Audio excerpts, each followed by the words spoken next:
One of perhaps the most significant updates is that previously users could only add single tenancy types to the system, which is described here as a single individual living in the property on his or her own.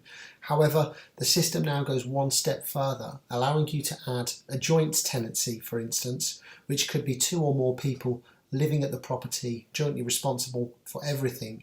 So effectively, it initiates our paperless approval cycle, so we can capture remotely via email the signatures of multiple tenants and house all those signatures in one report. So if one tenant were to leave the property, the inventory report is also signed and confirmed and agreed by all the other tenants associated with the tenancy agreement at that property.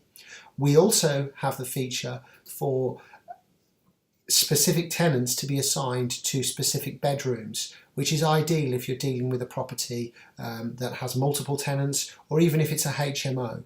So from a user perspective, I'm just going to enter in an example for a HMO. So I've selected the date.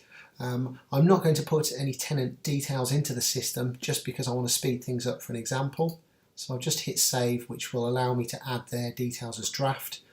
I'll be reminded later on to add those tenant details onto the system. I can then add another tenant to the system, followed by another tenant to the system, and so on. I could continue that process. So I then hit done, and then it comes up and gives me the option. You're only seeing a small section of my screen here, but I'm then going to choose to add a report to the system. I can set up a check-in inventory from scratch, so I'm not looking to copy any or clone any previous reports.